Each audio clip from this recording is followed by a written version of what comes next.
जय हिंद साथियों, आज हम क्लास 10th के मैथ के परिमेय संख्या पे डिस्कस कर रहे हैं। उसके बाद अपरिमेय संख्या पे डिस्कस करेंगे। ठीक, तो चलिए परिमेय संख्या देखते हैं, उसके बाद देखेंगे अपरिमेय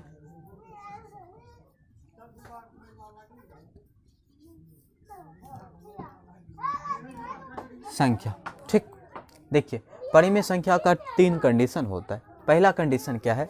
वे सभी संख्या जो p/q के रूप में मौजूद हो लेकिन q जो है 0 के बराबर नहीं होना चाहिए। वे सभी संख्या क्या कहलाती है? परिमेय संख्या। वे सभी संख्या जो p/q के रूप में मौजूद हो उसे हम परिमेय संख्या कहते हैं। जैसे कि यहाँ पे एग्जाम्पल इसका ले लेते हैं। एग्जाम्पल हो जाएगा 2/3, 4/3, ये सब क्या हो जाएगा? बहुत सारे, लेकिन नीचे में 0 नहीं रहना चाहिए, तो उन सब को हम क्या कहेंगे?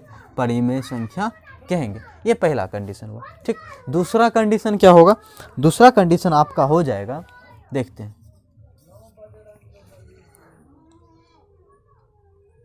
दूसरा कंडीशन होगा जो सौंत होगा, जिसका दशमलव प्रसार सौंत होगा। ठीक, सौंत मतलब होता है, सौंत मतलब देखते हैं सौंत मतलब क्या होता है।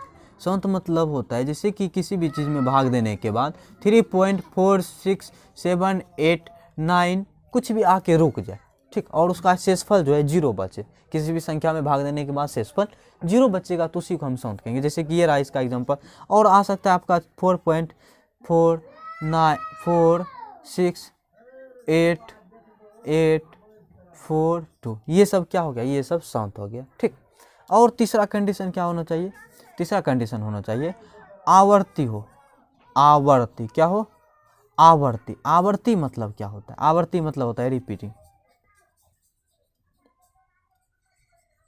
क्या? रिपीटिंग। जैसे कि मान लेते हैं कोई संख्या में भाग देने के बाद उसका परिणाम आ सकता है 0.3333, मतलब एक ही चीज़ रिपीट होकर आ रही है बार बार, तो इस संख्या को हम बोलेंगे आवर्ती संख्या। तो ये सब भी किसके अंतर्गत चला जाता है? परिमेय संख्या के अंतर्गत। मान लेते हैं और एग्जांपल लेते हैं 4.67888, ये सब बार बार रिपीट होके आ रही है, तो ये सब भी क्या हो जाएगा? परिमेय संख्या। आप इसको इस रूप में भी लिख सकते हैं 4.678 पर रेकरिंग भी दे सकते हैं। ठीक, क्या दे सकते हैं? रेकरिंग। इसको रेकरिंग पढ़ा जाता है। और यहाँ पे जो हम लिखें आप इसको ऐसे भी लिख सकते हैं 0.3 पर रेकरिंग। ठीक, तो ये सब हो जाता है परिमेय संख्या। ये सब किसके अंतर्गत आ जाती है? परिमेय संख्या के अंतर्गत। अब अपरिमेय संख्या में देखते हैं। अपरिमेय संख्या किसे कहेंगे? वे सभी संख्या जो, देखिए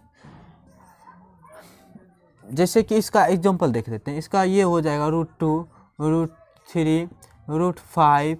यदि इसका दशमलव प्रसार की बात करें, ठीक, इसका दशमलव प्रसार की बात करें तो इसका दशमलव प्रसार असौंत होता है। क्या होता है? असौंत। असौंत क्या हुआ? जैसे कि अब किसी भी चीज़ में भाग देंगे तो उसका परिणाम आ सकता है 4.670, 6700, 67, ऐसे करके, मतलब जो है ना, जो पूर्णतः नहीं कटेगा। किसी भी संख्या में भाग देने के बाद जो पूर्णतः नहीं करता है और कुछ से कुछ अलग अलग होते होते चेंज, कुछ से कुछ चेंज होके आता है, तो वो सब क्या हो जाता है? असौंत होता है। तीसरा होना चाहिए, असौंत तो हो गया, और इसी को क्या बोला जाता है? अनावर्ती भी बोला जाता है। अनावर्ती। क्या बोलेंगे? अनावर्ती। ठीक, जो जैसे कि यहाँ पे देखिए एक ही चीज़ रिपीट तो नहीं हो गया, अलग अलग, हमेशा अलग अलग टाइप का आया, तो इसी संख्या को क्या बोलेंगे? असौंत। ठीक, ये सब संख्या क्या हो गया? असौंत हो गया। इससे एग्जाम्पल, इससे जो है एग्जाम में आने की क्वेश्चन संभावना रहती है। ठीक, तो सोचिए, देखिए एक बात याद रखिएगा, ये भी, ये 22/7 जो है ना, ये परिमेय संख्या है।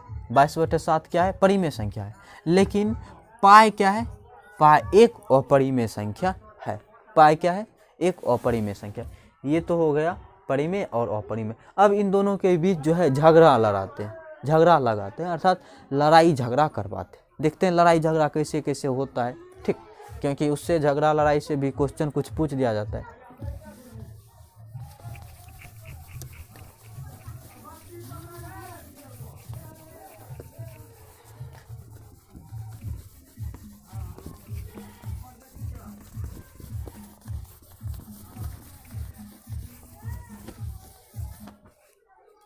चलिए अब देखते हैं परिमेय और अपरिमेय के बीच एक्सजेक्शन। ठीक, चलिए पहला देखते हैं। देखिए परिमेय संख्या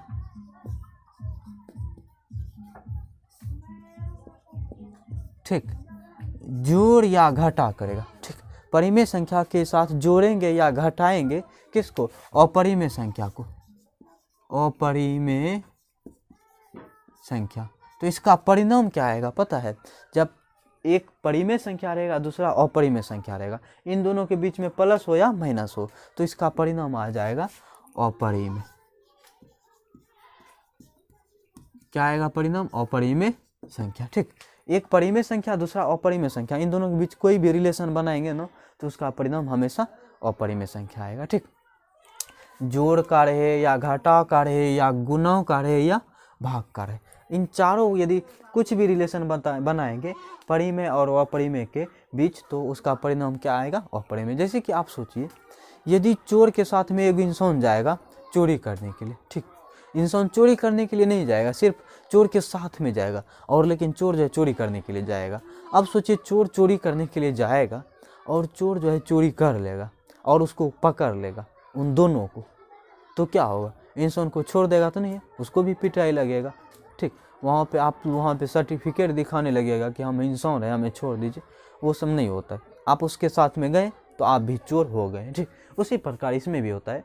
आप ये अपरिमेय जो है ना खच्चर है, बहुत ख़त्म लोग है, ये जिसके साथ में सट जाता है उसे भी लेके डूब जाता है। अर्थात मेरा कहने का मतलब ये है अपरिमेय संख्या के साथ में यदि कोई भी परिमेय संख्या मिल जाएगा तो उसका परिणाम हो जाएगा अपरिमेय संख्या। ठीक, ये तो बात हो गया। दूसरी बात ये भी याद रखना है आपको, अपरिमेय संख्या और अपरिमेय संख्या और अपरिमेय संख्या के बीच में कोई भी ये झगड़ा लड़ाई कुछ भी होगा तो इसका परिणाम क्या आएगा पता है? इसका परिणाम आ सकता है आपका परिमेय या तो अपरिमेय, इन दोनों में से कुछ भी आ सकता है। ठीक, याद रखिएगा अपरिमेय और अपरिमेय के बीच में कोई भी ऑपरेशन होगी अर्थात संक्रिया मतलब होता है जोड़ घटा गुणा भाग, कुछ भी होगा तो उसका परिणाम या तो परिमेय होगा या तो अपरिमेय होगा। ठीक, ये बात याद रखना। ये सिर्फ था परिमेय और अपरिमेय की बात। इतना सा बात हमें लगता है समझ में आ गया होगा। ठीक, तो क्या बोलें, परिमेय संख्या के बीच में यदि कोई भी अपरिमेय संख्या घुस जाए तो उसका परिणाम क्या होगा? उसका परिणाम जो है हमेशा क्या होगा जी? अपरिमेय संख्या होगा। यदि अपरिमेय संख्या के बीच में अपरिमेय संख्या दोनों आपस में लड़ेगा तो क्या होगा परिणाम? या तो परिमेय होगा या तो अपरिमेय। अब इसका एग्जाम्पल भी हम देख लेते हैं। ठीक, तो पहला नंबर का एग्जाम्पल देखते हैं, परिमेय संख्या जोड़ अपरिमेय संख्या। तो मान लेते हैं 2 में जोड़ेंगे √3 को, तो इसको हम क्या कहेंगे? इन दोनों देखिए एक है परिमेय और एक क्या है? अपरिमेय। अब हम इन दोनों को क्या कह देंगे? एक है परिमेय दूसरा क्या है? अपरिमेय। अब परिमेय के साथ में अपरिमेय जुट गया तो इसको भी बना दिया, क्या बना दिया जी? ये बन गया अपरिमेय। ठीक, अब ले लेते हैं हम, मान लेते हैं यहाँ पे घटा भी दे देंगे तो क्या फ़र्क पड़ने वाला है? कुछ फर्क नहीं होगा, तो फिर भी क्या होगा? अपरिमेय। यहाँ पे गुणा का भी चिन्ह देंगे तो क्या फर्क पड़ेगा? कुछ भी नहीं, फिर भी अपरिमेय। भाग का भी देंगे तो कुछ भी नहीं, फिर भी क्या? अपरिमेय। तो अब ये हो गया इसका एग्जाम्पल। ठीक, अब हम 2 नंबर का एग्जाम्पल देखते हैं दूसरा का, अपरिमेय जोड़ अपरिमेय या अपरिमेय जोड़ अपरिमेय या अपरिमेय जोड़ तो हो गया, घटा गुणा भाग कुछ भी देख के चेक करते। देखिए √2 जो √2 करेंगे तो क्या होगा? 2√2 होगा, 2√2। तो ये क्या बना? फिर भी तो बना अपरिमेय। यहाँ पे घटा भी देंगे तो क्या हो जाएगा? गुणा भी देंगे तो क्या होगा? कुछ भी देंगे मतलब जोड़ रहे, घटा रहे, गुणा रहे या भाग रहे, तो क्या होगा? इससे थोड़ा सा चेंज होगा। जैसे कि यहाँ पे तो हो गया ये अपरिमेय, यदि हम सोचिए ये तो हम जोड़ दे दिए थे। ठीक, यदि हम √2 में घटा देते √2 को तो क्या होता? परिणाम 0। तो क्या बन गया? 0 क्या है? ये 0 जो है परिमेय संख्या के अंतर्गत आता है। ठीक, चलिए तीसरा, ये दूसरा एग्जांपल इसके लिए, ये तीसरा एग्जांपल देखते हैं। मान लेते हैं √2 में गुणा करेंगे √2 से तो क्या आता है? कंप्लीट 2। ये क्या हो गया आपका? परिमेय।